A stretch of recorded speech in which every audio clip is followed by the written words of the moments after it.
Eh bien, Madame, Messieurs les professeurs, Monsieur le préfet, directeur de l'Énergie, mon général, Mesdames, Messieurs, chers amis, en vos titres et qualités, je vais vous dire une chose, nous vivons en ce moment un moment extraordinaire.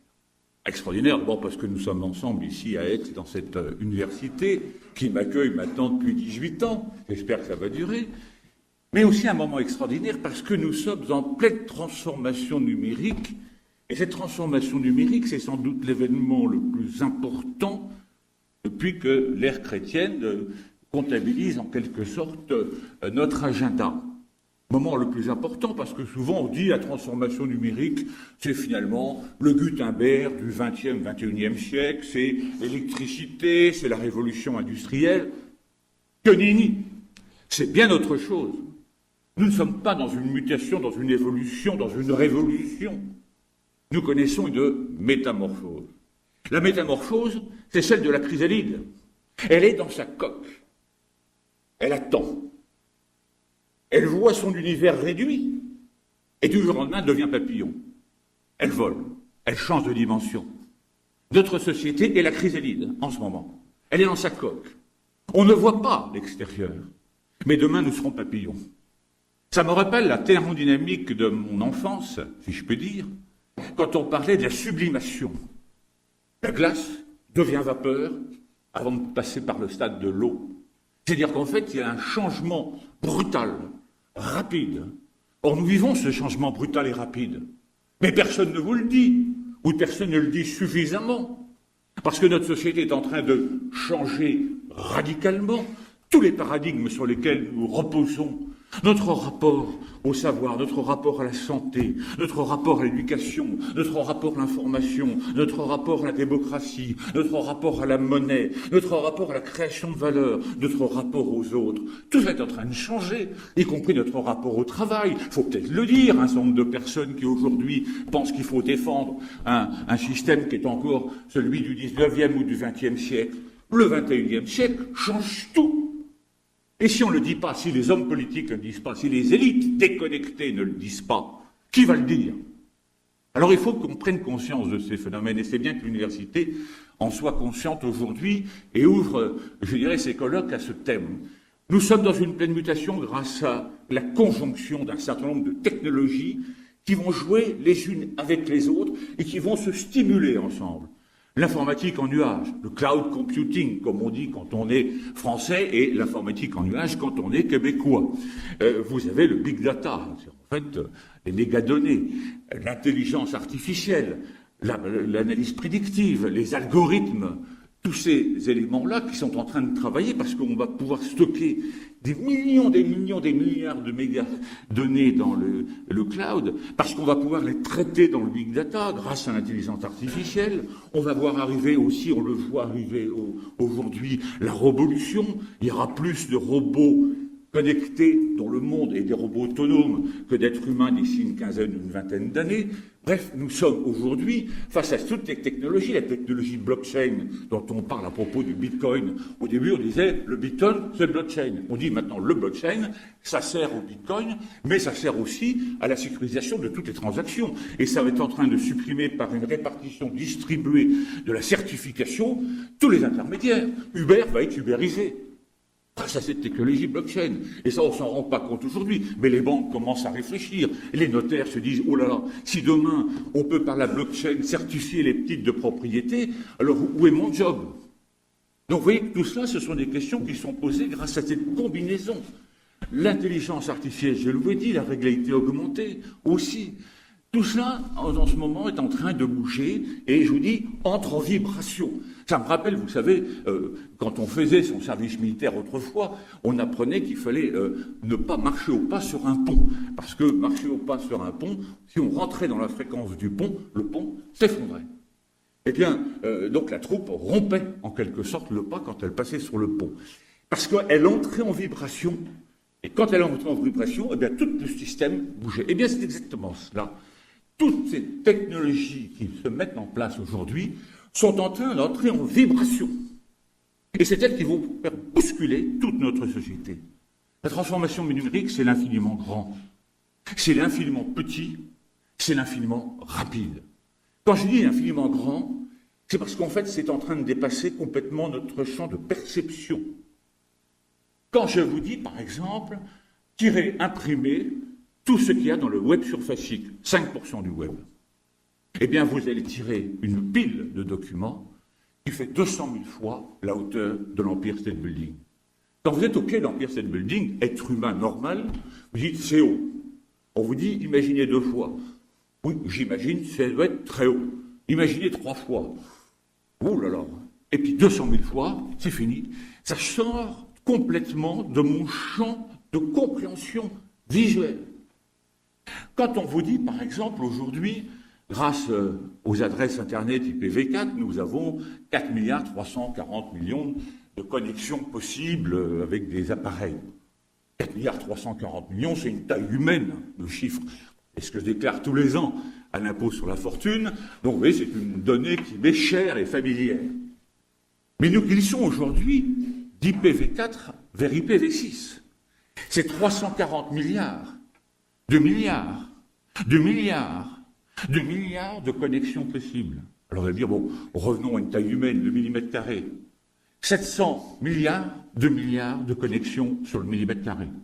Autant vous dire que demain, si on a traité les questions d'énergie, les questions de transmission de données, de fréquences, ainsi de suite, tout grain de sable du désert ou de la plage est connectable. Donc en fait, c'est infiniment grand, montre qu'on va pouvoir infiniment connecter le monde. Infiniment grand, infiniment petit. Car plus on veut connecter le monde, plus il faut descendre dans la taille des transistors. C'est la loi de Moore. Mais aujourd'hui, un transistor approche les 12 nanomètres. 12 nanomètres, c'est rien. On est proche de la taille de l'atome. Donc vous voyez qu'un jour, on va arriver à la limite, au mur de la taille de l'atome, mur de la matière, et qu'on sera obligé de passer à l'ordinateur quantique. Celui qui traite non pas des données qui sont soit de 0 et des 1, mais d'une manière superposée, un peu de 0, un peu de 1, pour démultiplier d'une manière considérable les capacités de traitement, les capacités de calcul. Celui qui dominera l'ordinateur quantique sera le maître du monde. Il faut en être conscient. Alors, regardez pourquoi les Américains travaillent dessus. C'est pas pour le plaisir de faire des recherches scientifiques. C'est pour dominer le monde. Le cybermonde, et quand on domine le cybermonde, on domine tout le monde. Donc vous voyez que nous sommes dans un monde qui est en train de changer avec une très grande vitesse. Pourquoi je dis une très grande vitesse? Quand j'ai commencé à vraiment travailler sur les questions cyber, c'était à l'époque où la France commençait à ratifier la Convention de Budapest sur la cybercriminalité de 2001. Et le ministre de l'Intérieur m'avait demandé de travailler avec Thierry Breton, qui était à l'époque patron de France Télécom, sur un rapport sur la cybercriminalité, année 2004-2005. Quand je relis le rapport qu'on a écrit, c'est pitoyable. Enfin, c'est pitoyable. Toute chose doit être, bien sûr, replacée dans son contexte. Mais c'est vide, c'est creux, il n'y a rien. Pourquoi? Parce que depuis 2004-2005, mais le monde a complètement changé. 12 ans. Quand je reprends, l'autre jour, je préparais avec des amis le prochain forum sur la cybersécurité. On parlait de 2020. Et je leur dis, ben, 2020, c'est ça, ça, ça. Ils disent, non, dans 3 ans, c'est pas possible, 4 ans, c'est pas possible. Et je dis, reprenons maintenant notre forum d'il y a 4 ans. Est-ce qu'il y a 4 ans, on aurait osé écrire ce qu'on écrit aujourd'hui? Non, parce que tout cela n'existait pas. Donc tout va très très vite et va aller de plus en plus vite. Et je ne fais pas de politique, parce que l'université est neutre. Mais pensez que vous allez avoir des élections présidentielles, on va vous parler d'un programme du 19e et du 20e siècle, alors que le président élu en 2017 ne vous parlera pratiquement jamais de numérique, de transformation numérique, mais de tout ce que les autres veulent entendre parler, parce qu'ils ne veulent pas entendre parler de ce qu'ils ne connaissent pas. Et il prendra en pleine figure cette mutation profonde. Aujourd'hui, 10 milliards de machines connectées dans le monde. 10 milliards. 4 en 69. 10 milliards aujourd'hui. En 2020, selon les cabinets, 30, 50, 80, 212 milliards de machines connectées. Au XXe siècle, au XXIe siècle, en 2020, dans les années 2020-25, on arrivera à 1000 milliards de machines connectées. 1000 milliards de machines connectées.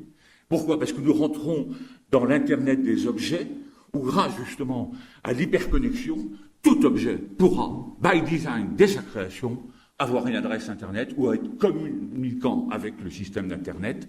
Et nous entrons donc dans un contexte numérique, une bulle informationnelle, avec une production permanente de données, non plus une relation entre l'homme et la machine, mais des relations machine to machine, comme on dit, avec des objets bavards qui vont en permanence émettre, capter, transmettre. Et ça, je crois que c'est la grande mutation des quelques années à venir, qui va nous voir arriver des systèmes connectés, une approche complètement systémique de la société, depuis la domotique, la voiture autonome, sur l'infrastructure autonome, dans des villes intelligentes, dans des espaces intelligents, pour aller à l'usine intelligente, l'usine 4.0, ou le bureau 4.0, ou tout simplement chez soi 4.0, parce que ce sera peut-être là où on sera en phase de production et de travail.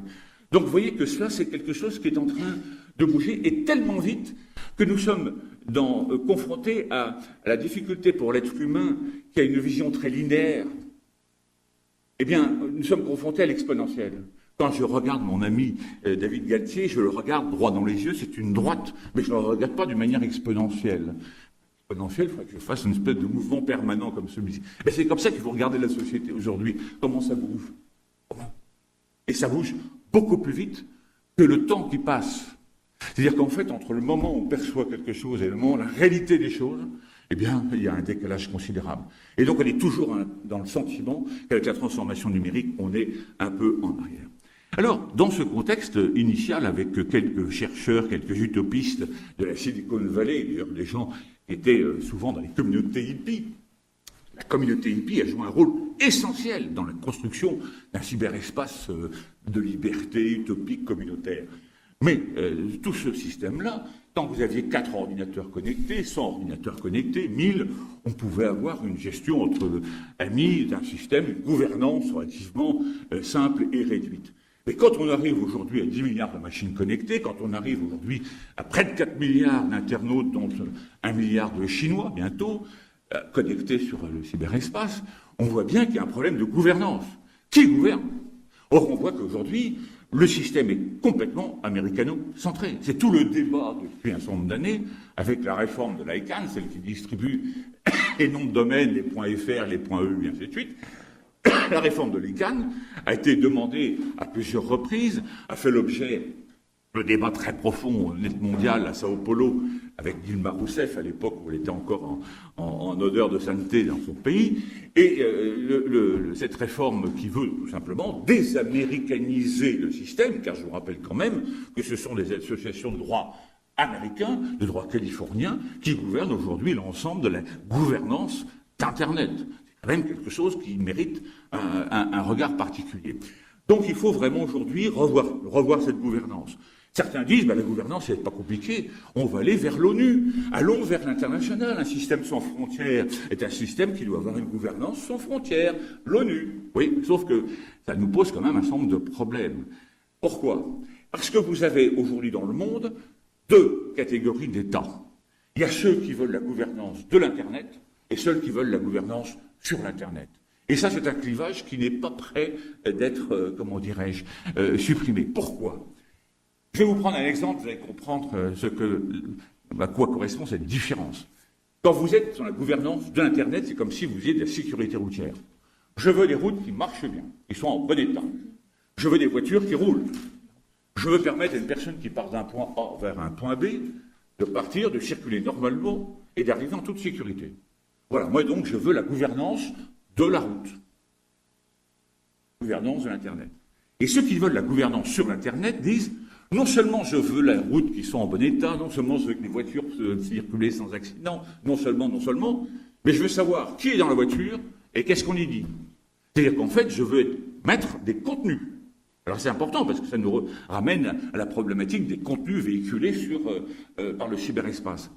Donc vous voyez que les pays, on va dire, très démocratiques, donc l'Arabie Saoudite, la Chine, ainsi de suite, veulent ce contrôle sur l'Internet, un contrôle étatique fort, alors que les autres pays disent, nous on veut une liberté, sous réserve bien sûr, qu'on ne passe pas au travers d'un certain nombre de règles intangibles, la pédophilie sur Internet, la provocation, l'apologie du terrorisme sur Internet, ce sont des règles qu'on ne peut pas transiger, sur lesquelles nous, on ne veut pas accepter qu'il puisse y avoir des contenus illégaux.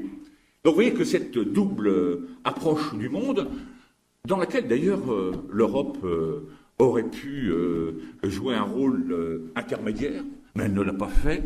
L'Europe est encore un peu trop en retrait par rapport à tout ça, même si elle bouge un peu aujourd'hui avec la directive sur les systèmes NIS, la directive Nice sur les infrastructures critiques, sur le règlement, la directive sur les données à caractère personnel. Si on voit que la Cour de justice de l'Union européenne commence à prendre un peu pied sur la question de la souveraineté juridique, à rappeler que les données à caractère personnel des Européens ne sont pas exportables par un safe harbor maltraité par une commission incompétente vis-à-vis des autorités américaines. Bref, tout ça montre qu'il y a un effort, mais on n'est quand même pas prêt de voir émerger cette gouvernance mondiale que l'on espère. Alors, ce qui est intéressant quand même, c'est de voir que à Marrakech, à la réunion dernière de l'ICANN, eh bien, l'Europe a été divisée. Il y a ceux qui ont été avec les Américains, puis ceux qui ont été de l'autre côté. Et donc, l'Europe est encore une fois coupée en deux dans cette gouvernance. Alors,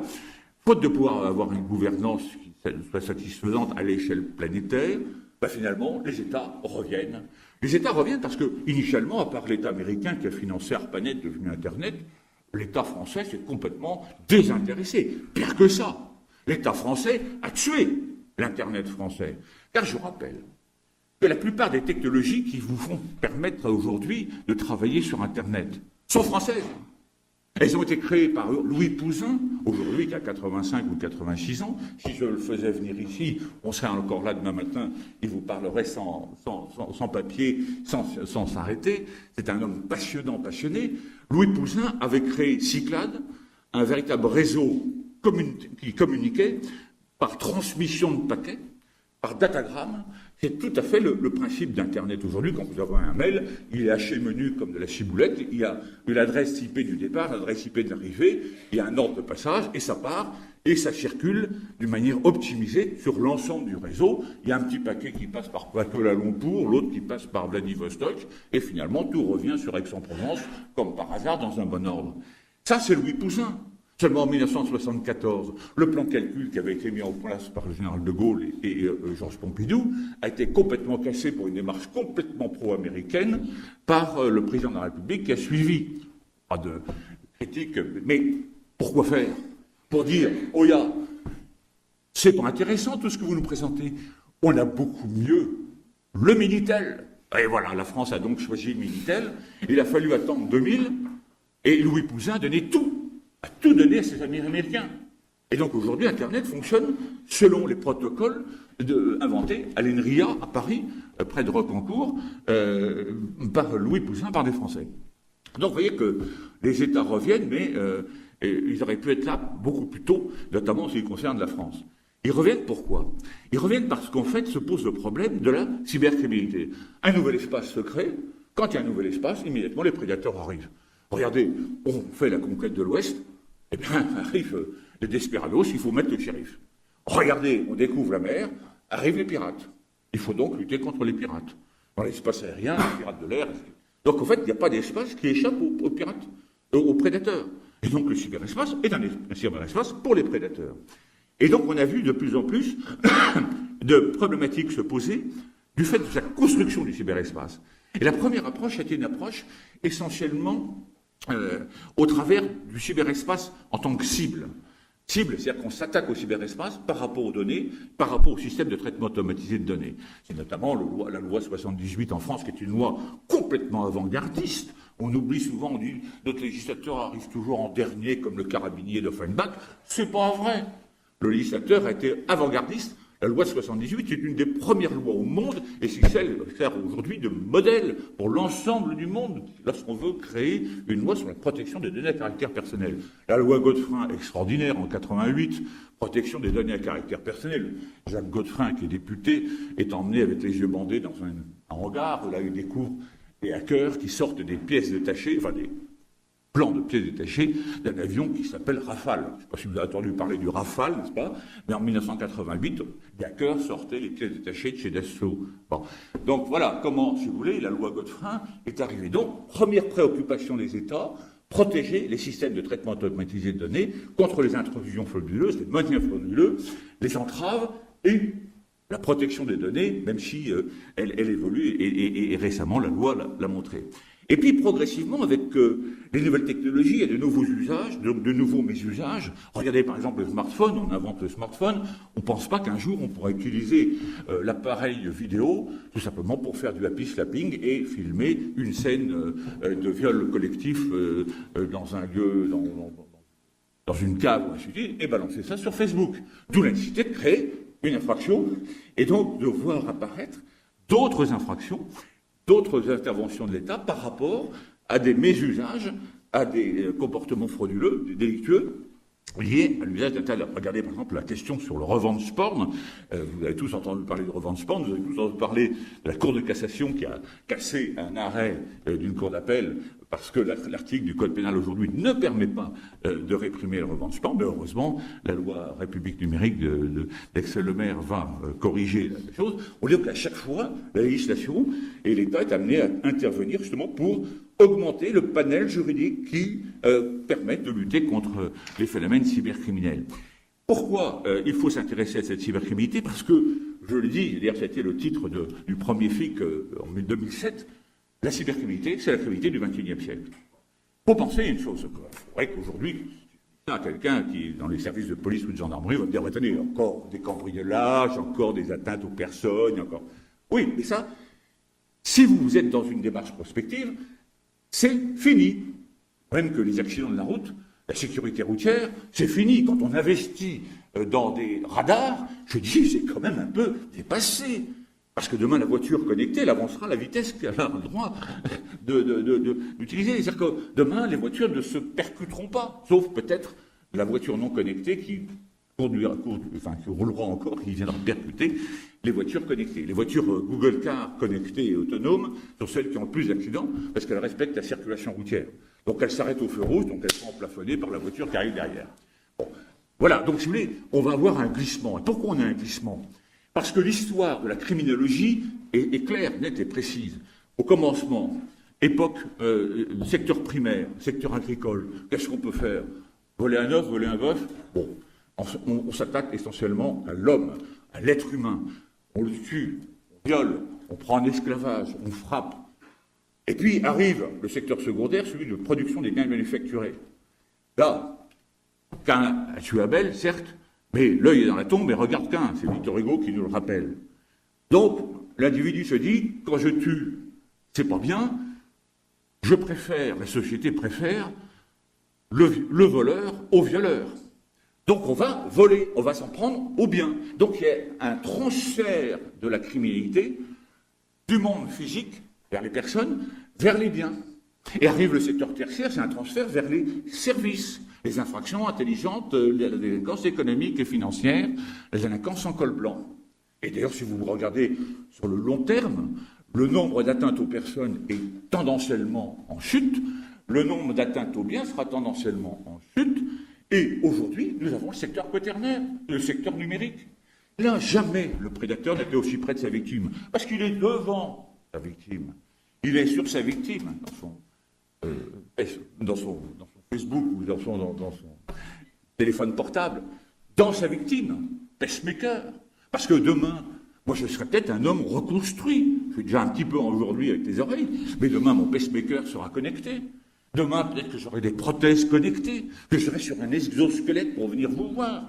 Parce que demain, peut-être que mon foie aura été recomposé, après tout ce qu'on a vu hier soir, avec une impression 3D à partir de ma propre matière, mais tout ça étant connecté.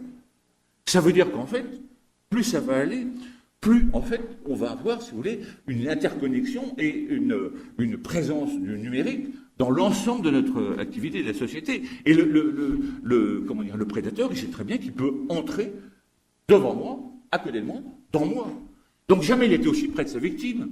Vous le croyez, en Biélorussie, il est dans la chambre de vos enfants parce que c'est un prédateur sexuel. Mais jamais il était aussi loin de son juge. Parce que justement, en attaquant depuis un État voyou, un État qui ne participait pas à la coopération bilatérale ou internationale en matière judiciaire ou policière. Vous pouvez gagner l'impunité totale.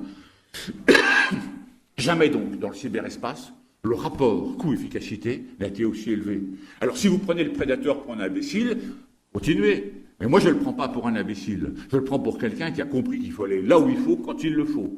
Et donc progressivement, le monde du cyberespace va être envahi par les prédateurs qui vont délaisser le monde réel.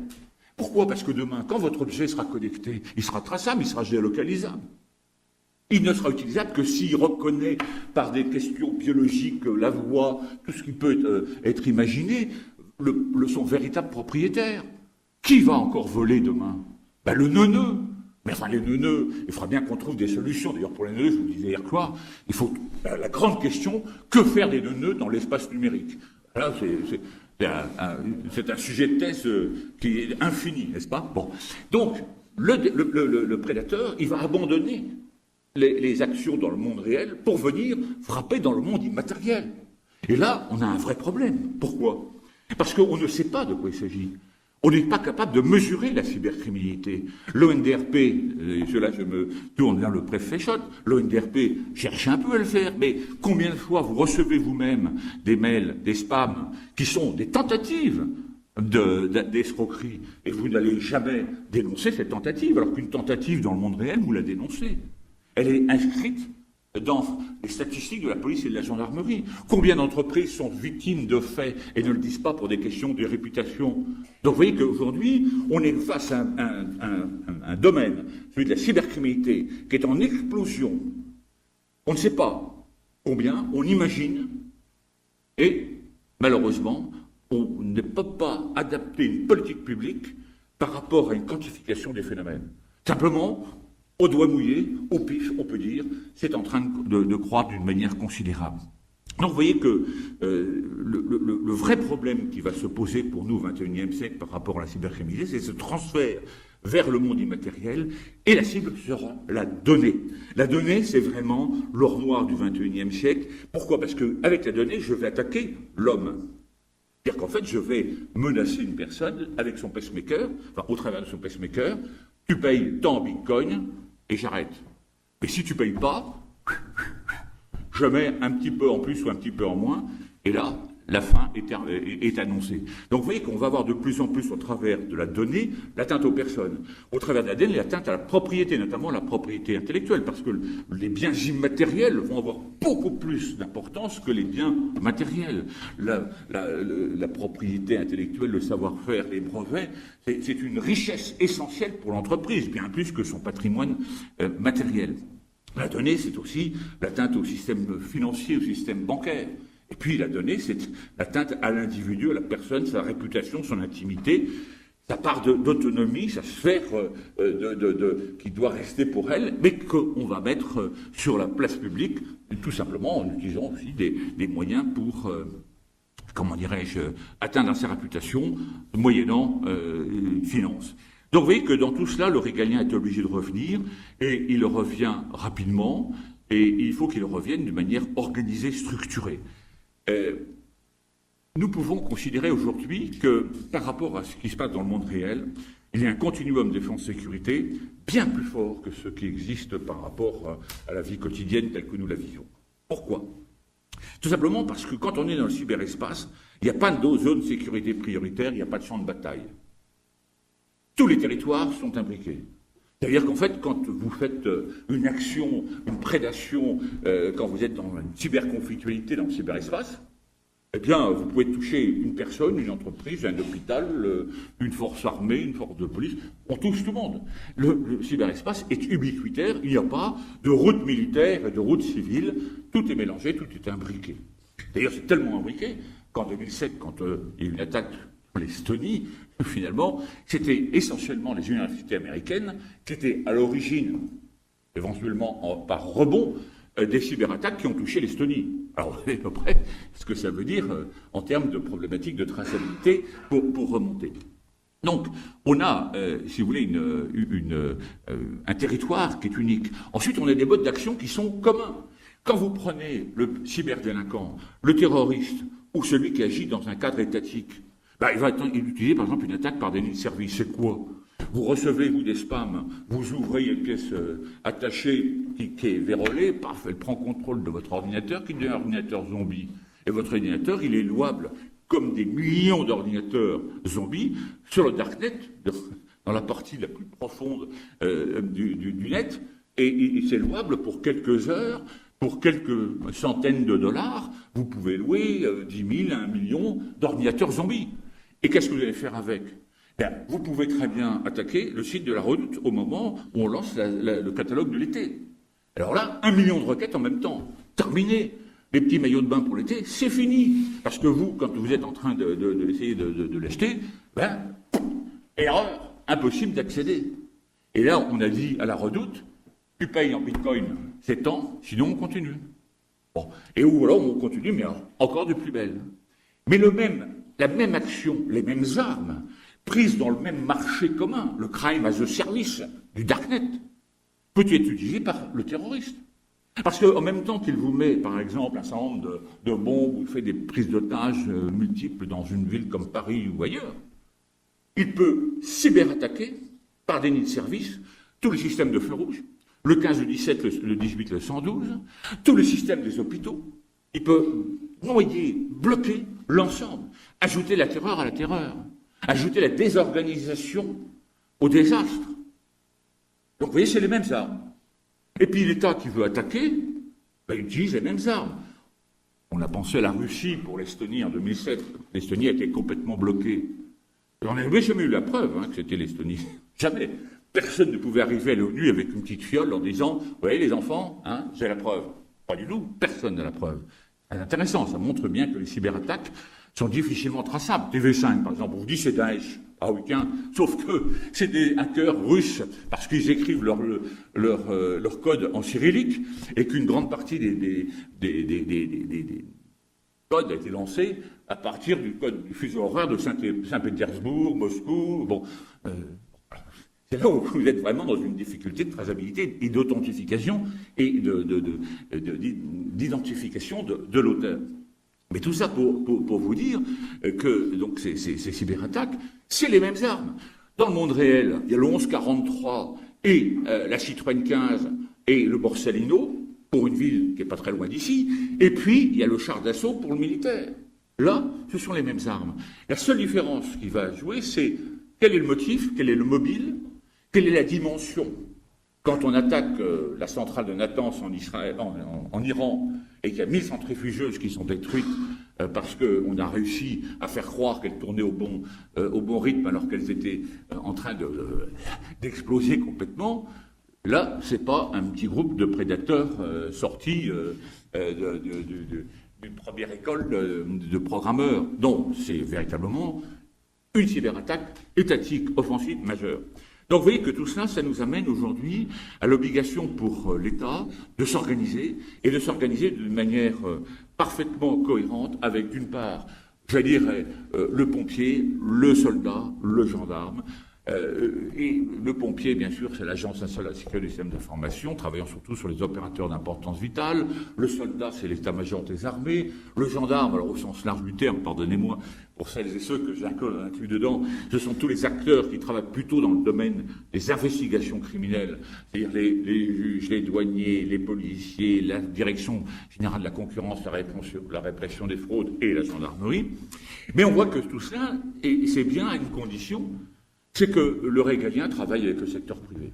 Parce que ce qui différencie le secteur privé du secteur, le secteur numérique du secteur réel dans lequel nous vivons, c'est que si vous êtes dans la rue, c'est le policier national, c'est le gendarme national, ou c'est éventuellement le policier municipal qui est en charge d'une mission d'ordre public et éventuellement de police judiciaire.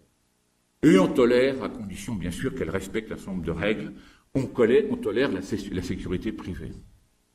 Et donc c'est l'offre régalienne de sécurité qui est majoritaire. Maintenant, dans le cyberespace, l'offre régalienne de sécurité est minoritaire. Elle a son importance, elle a son rôle, mais elle est minoritaire. Car aujourd'hui, regardez, qui découvre les virus?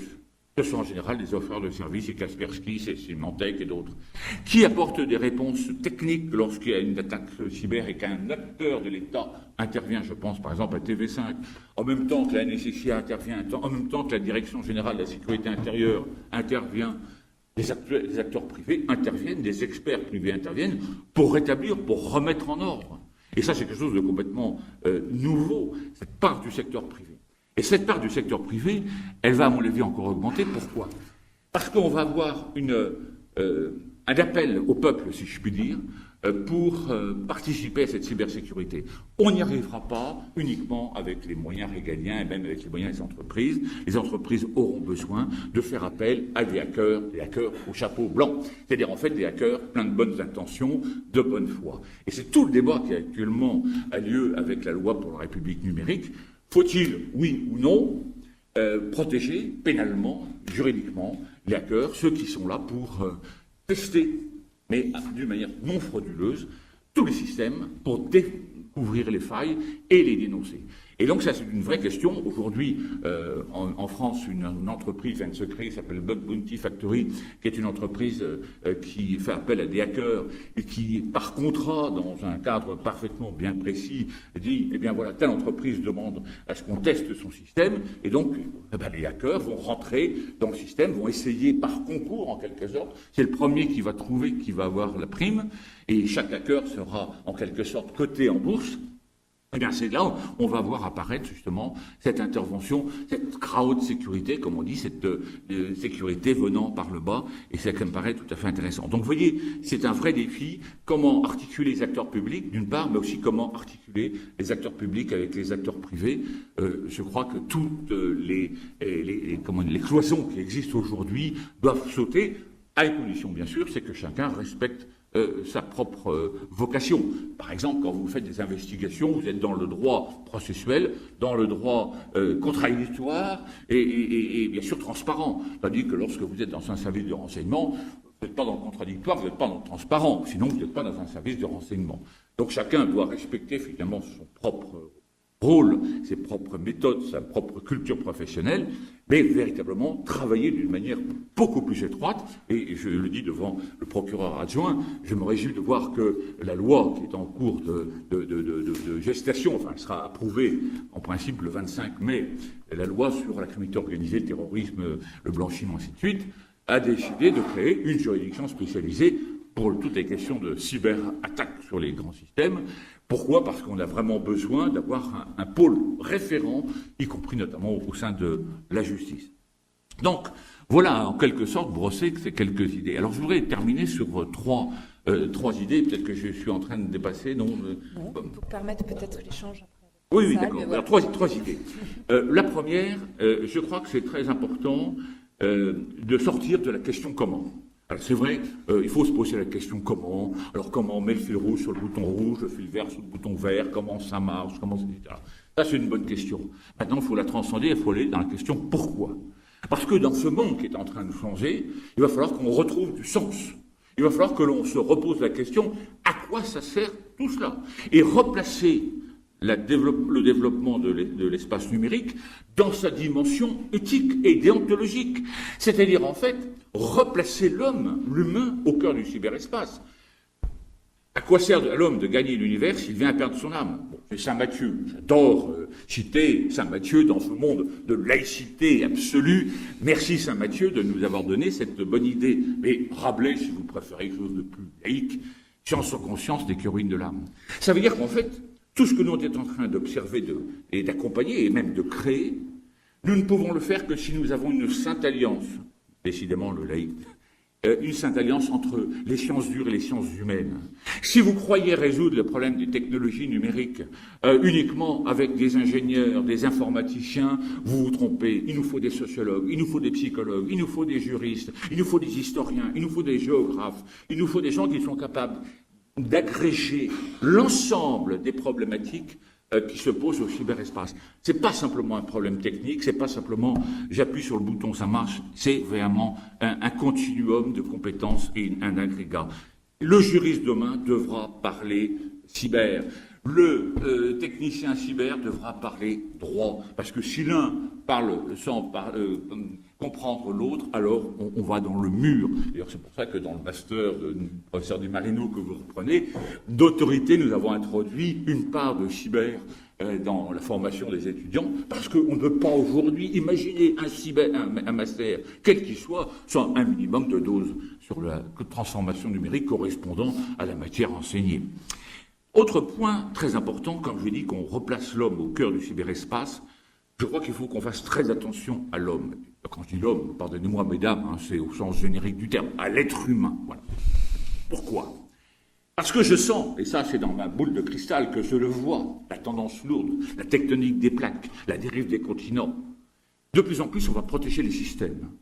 C'est-à-dire que de plus en plus, les systèmes de traitement automatisé de données vont être protégés en amont par le big data. On va utiliser l'analyse avec l'intelligence artificielle, les algorithmes. Quels sont, les signaux faibles qui me permettent de penser que mon entreprise va faire l'objet d'une attaque. Et donc, de plus en plus, les systèmes vont être protégés. Quel sera le maillon faible ? L'homme. Pourquoi ? Parce que c'est la victime idéale.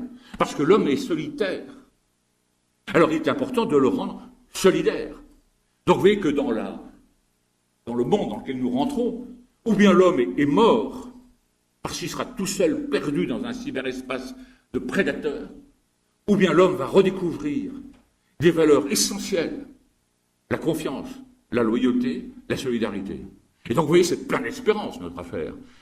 On est dans une situation, ou bien on meurt, ou bien alors là, c'est la renaissance avec des valeurs très profondes qui vont nous servir pour nous unir. Donc vous voyez, l'homme est vraiment au cœur, et je pense d'ailleurs que le prédateur demain va aller vraiment s'en prendre aux esprits, et d'ailleurs on est en plein dans le cœur de notre sujet, beaucoup plus que sur les corps et sur les matières, parce que grâce à la prédation sur les esprits, on pourra obtenir autre chose, des comportements, des actions, ou bien des remises de sommes, des remises d'argent. Donc je pense que la victime, l'individu, est vraiment la victime majeure sur laquelle il va falloir qu'on porte notre regard pour le prochain. Dernier point, il n'y a pas de cyberespace viable s'il n'y a pas d'équilibre entre la sécurité et la liberté.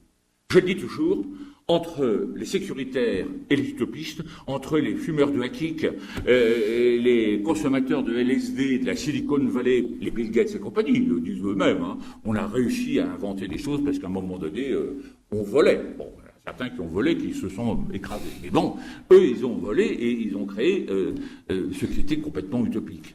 Et puis à côté, ils ont créé ça avec des gens complètement sécuritaires qui voulaient protéger le système de transmission de l'armée américaine. Donc vous voyez, c'est l'alliance de la carpe et du lapin, si je puis dire, qui a créé Internet. Je dis souvent, vous prenez une pile électrique, vous avez un pôle plus, un pôle moins. Si vous voulez toucher l'un de l'autre, ça explose, enfin ça fait court-circuit. Mais s'il n'y a pas un pôle plus et un pôle moins, il n'y a pas d'électricité, il n'y a pas de lumière. Ben c'est ça. Si vous n'avez pas un pôle sécurité, un pôle liberté, il n'y a pas d'Internet possible. Ce sont les deux pôles qui sont les créateurs. Alors comment concilier deux ? Moi je dis toujours, la sécurité, c'est la fille de la peur. La liberté, c'est la fille de l'audace. Ayons un peu peur, parce que si on n'a pas peur, on n'est pas conscient du problème. On n'est pas conscient des menaces qui pèsent sur le cyberespace. Ayons un peu peur, c'est nécessaire. La peur, c'est le commencement de la compréhension des phénomènes. Et soyons suffisamment sécuritaires grâce à cette petite peur qui nous anime. Mais surtout, ayons de l'audace. Parce que si on n'a pas d'audace, comment voulez-vous que l'espace cyber qui est en train de se construire soit autant porteur d'espérance pour l'humanité, de transformation du monde, l'accès à la connaissance, à tous les MOOC, à tous les cours de l'université par mes petits-enfants de l'école de mon village chef-lieu de canton de Bourgogne, qui auront immédiatement les meilleurs professeurs du monde, et notamment tous ceux d'Aix-en-Provence, n'est-ce pas, direct grâce à la réalité augmentée, ils seront comme s'ils étaient parmi nous.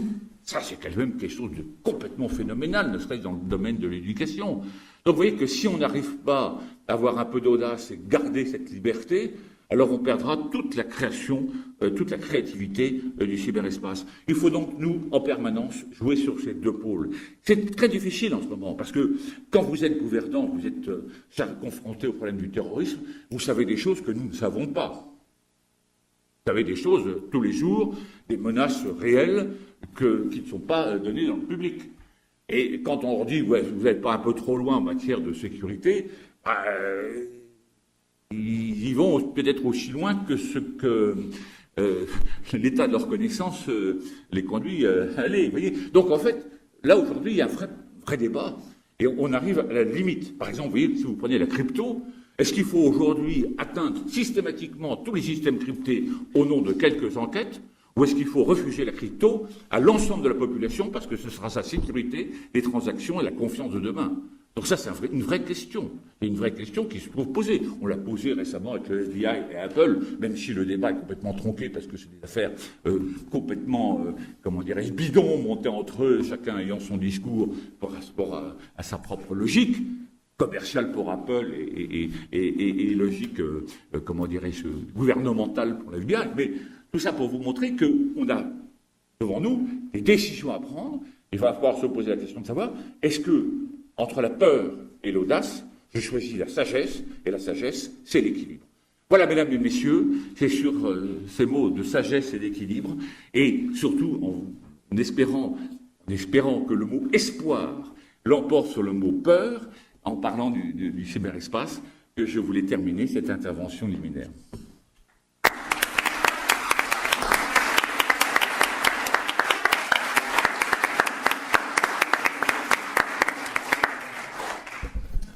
Merci, Monsieur le Général, pour ce brillant et vivant exposé. Cet état des lieux m'avait laissé songeur, parce qu'on commençait par une teinte de pessimisme avec cette volonté de domination, et en quelque sorte, les questions n'étaient pas nouvelles, quoique l'espace soit renouvelé, puis qui termine sur cette note d'optimisme. Alors je ne sais pas si la sagesse est partagée actuellement par le législateur entre la peur et l'audace. J'ai l'impression qu'on penche plutôt du côté de la peur, mais sans doute est-ce un phénomène réactionnaire. Toujours est-il que, surtout, vous avez pointé l'enjeu, et c'était justement l'objet de votre contribution, cette mutation, puisque le cyberespace n'est plus une cible, il est un outil désormais des pirates, il doit être aussi un outil des personnes qui doivent apporter cette réponse. Alors justement, sur cette réponse, là, j'imagine que l'après-midi permettra d'y revenir, mais peut-être qu'il y a déjà des questions avec les participants. Il y a un micro qui circule, donc n'hésitez pas. Alors, ici.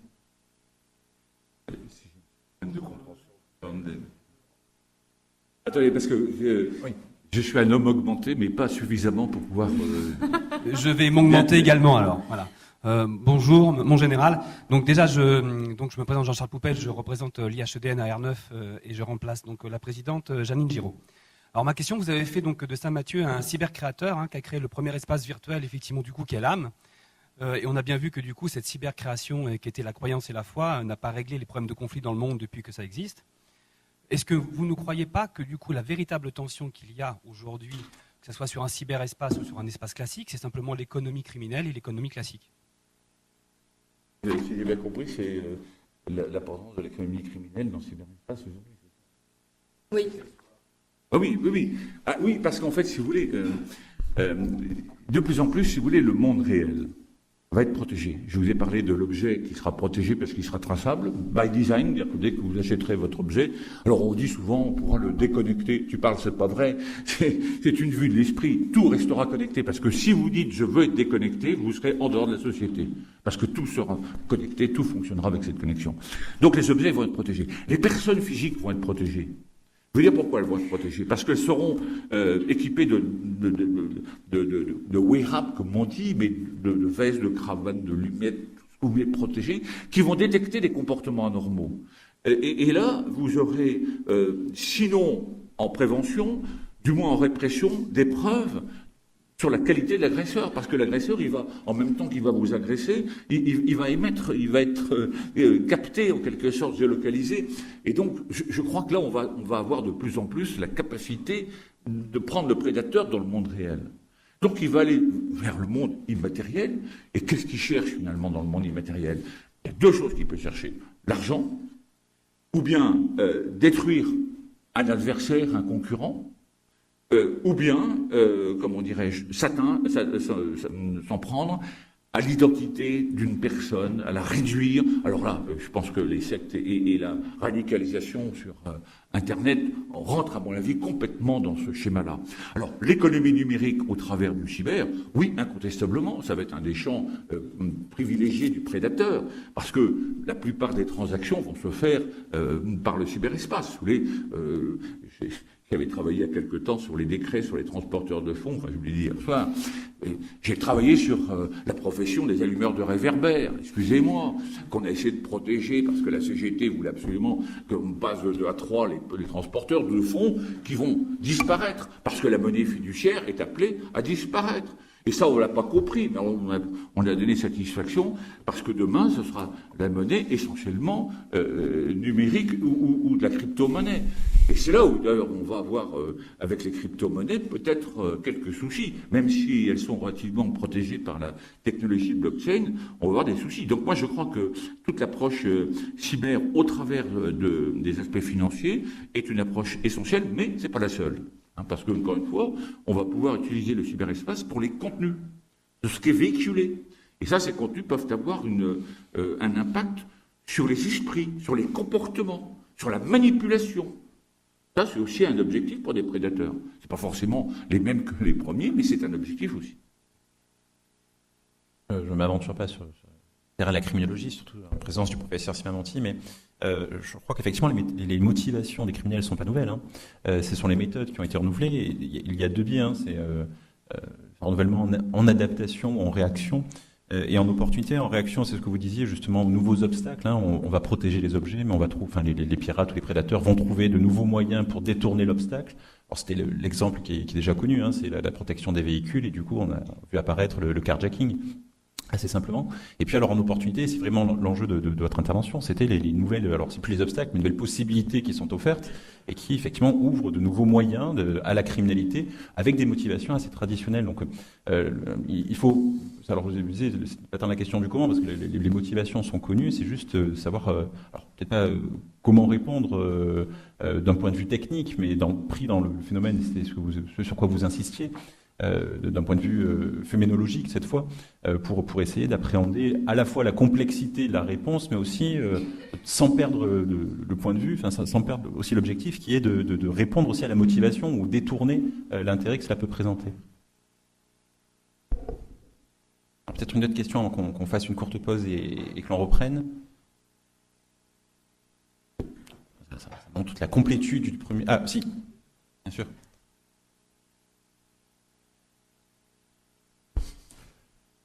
Le capitaine Martel du groupement des Alpes-Maritimes. J'ai écouté avec enthousiasme, comme ça m'a rappelé les cours halogènes quand vous interveniez, quelques années. Alors, à une époque où on nous vend des télévisions incurvées, 4 kilos connectées, et de l'autre côté on a une planète où la moitié de l'humanité n'a même pas une vieille télé cathodique, cette montée ultra rapide de la technologie crée en fait, à mon avis, un décalage énorme crée, selon moi, de la misère et un ressenti des inégalités qui pousse en fait à une augmentation de la délinquance d'appropriation classique, violence, auxquelles sont confrontées les forces de l'ordre, et qu'un raisonnement de sécurité publique traditionnel, cambriolage, violence. Est-ce qu'au contraire, par rapport à ce que vous avez dit, cette augmentation de la technologie ne va-t-elle pas, au contraire, augmenter la délinquance classique à laquelle nous sommes confrontés tous les jours? Alors, oui, vous parlez de la fracture numérique, et c'est une réalité. Mais c'est une réalité qui est en train de disparaître. Moi, je suis frappé, quand je vais en Afrique, de voir l'essor de l'Afrique. L'avenir de l'Europe, c'est l'Afrique. J'en ai convaincu. Pourquoi? Parce que, alors, pardonnez-moi, je le dis entre nous, mais il passe du tam-tam au tom-tom. Sans intermédiaire. Nous avons toute la période de l'ère industrielle, post-industrielle à digérer, avec toutes les pesanteurs. Vous allez à Dakar, vous voyez les gamins, ils n'ont pas forcément de certificat d'études et de bac, mais intuitivement, ils savent bidouiller Internet. Et comme on commence à voir l'Afrique connectée par des câbles, qui ne sont pas simplement des câbles américano-africains, mais des câbles qui viennent de l'Europe vers l'Afrique, comme on commence à voir se développer de la fibre optique à l'intérieur du territoire africain, l'essor du numérique en Afrique est quelque chose, c'est une réalité. J'étais à Dakar il y a à peu près un mois, c'est évident. Et quand vous voyez, vous discutez avec les autorités, non seulement sénégalaises, mais de tous les pays d'Afrique voisins, les pays d'Afrique voisins, vous voyez qu'il y a un développement considérable. Et ça va très vite. Ça va très vite. Donc, en fait, on peut penser qu'il y aura un rattrapage. On peut penser qu'il y aura un rattrapage et qu'il y aura un rattrapage aussi grâce à des systèmes de connexion par ballon. Enfin, c'est ce que font un certain nombre de grands opérateurs qui permettront ces ballons de connecter l'ensemble de la planète, même là où il n'y a pas de fibre optique. Alors, évidemment, il y aura toujours de la de la criminalité dans le monde réel, mais regardez, si je prends l'évolution des choses, les principaux pays d'où nous arrive un certain nombre d'escroqueries, Scam 419, Nigeria, c'est quand même des pays d'Afrique. Et c'est là où on reçoit le mail. Je suis dans tel pays où c'est la guerre civile, rien ne va plus, ma belle-mère a été décapitée, ma femme a été éventrée, mes enfants ont été sulfatés. Quant à moi, je me porte pas très bien, sauf que un grand-oncle d'Amérique vient de me faire légataire, mais pouvoir sortir l'argent, vous connaissez le système. Ça, c'est une escroquerie qui est née au Nigeria. Et nos amis ivoiriens travaillent beaucoup sur ce domaine. Donc en fait, si vous parlez de la fracture numérique, en fait, j'aurais tendance à dire que les pays d'Afrique se mettent aussi à la cybercriminalité. Et d'ailleurs, ils mettent aussi en place dans leur propre pays une stratégie de cybersécurité, une stratégie de lutte contre la cybercriminalité, parce qu'ils sont eux-mêmes conscients du fait qu'il y a ce glissement, y compris chez eux. Voilà, donc, alors, encore une fois, quand je dis les choses sont en train de bouger, le monde réel c'est fini, on va vers le monde immatériel. Évidemment, celui qui est en charge, vous, le général, il va me regarder en disant, bon, t'es gentil, mon grand, mais je suis encore confronté, le procureur va le dire aussi, à la délinquance dans le monde réel. Moi, mon rôle, c'est de dire, attention les enfants, voilà ce qui va se passer dans 30 ans. Pourquoi je le dis? Parce que ce qui va se passer dans 30 ans, il est grand temps qu'on le traite aujourd'hui. Parce que le gendarme qu'on recrute en école, le policier qu'on recrute en école aujourd'hui, il ne va pas faire traiter le contentieux du XXe siècle. Et on ne va pas le former sur la sécurité routière, ou tout petit peu, parce qu'il va falloir le former sur la voiture connectée. Demain, le motard sur la route, il ne va pas travailler sur un accident de circulation. Il va travailler parce que les individus sont en train d'essayer d'entrer en contact numériquement avec une voiture pour l'envoyer dans le fossé, parce que la personne n'a pas voulu payer la rançon. C'est ça la véritable. Donc il faut qu'aujourd'hui on prenne des décisions de formation, de recrutement, de profil des hommes et des femmes qu'on recrute pour pouvoir traiter le contentieux dans 20 ans. Même si le contentieux d'aujourd'hui reste encore celui qui est celui que vous connaissez. Donc on est vraiment écartelé entre un monde réel qui est en train de mourir, mais lentement, et un monde immatériel qui est en train de naître à une vitesse grand V. Et c'est ça l'enjeu et la difficulté. Alors, c'est beaucoup plus facile quand on est directeur d'un centre de recherche comme moi de sortir ça que quand on est les mains dans le cambouis en charge des dossiers, où là on est vraiment très écartelé. Moi je peux vous dire ça parce que je pense que c'est la tendance lourde, mais la réalité, elle restera quand même dans le monde réel pendant un certain temps. Ne serait-ce parce que des neuneux iront encore dans le monde réel. Ça existe, hein. Vous avez encore des neuneux qui font des vols à main armée dans les banques.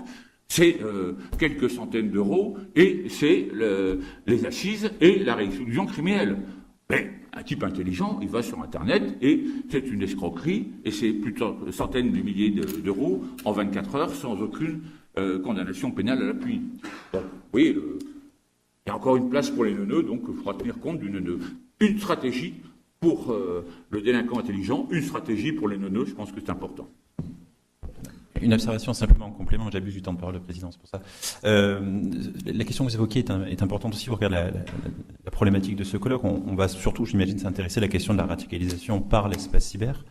Et on peut, pour prolonger votre observation, s'intéresser à la question aussi de la radicalisation à cause du cyber, en quelque sorte, à cause de cette inégalité entre le Nord et le Sud. Hein, c'est un petit peu caricatural de le présenter ainsi. Mais effectivement, hein, c'est un argument qui est utilisé pour nourrir la radicalisation, cette fracture, ce décalage, la richesse et l'exploitation du Sud par le Nord. Et donc, effectivement, c'est une problématique concrète. Alors, une forme d'hypocrisie, puisque souvent, ce sont des personnes, on l'a vu avec les événements récents, qui sont dans les pays riches, qui utilisent et radicalisent des personnes des pays pauvres, donc c'est quand même une sorte de paradoxe. Mais effectivement, hein, c'est pour cela que c'est ce que vous évoquiez. Hein, la réponse n'est pas que juridique ou policière ou technique. Hein, elle est aussi politique, sociologique. Il y a aussi ces arguments-là qu'il faut pouvoir démonter et apporter des réponses pour éviter qu'ils puissent être utilisés. Voilà, j'abuse pas plus. Je propose qu'on fasse une petite pause et qu'on reprenne donc dans 10 minutes nos échanges.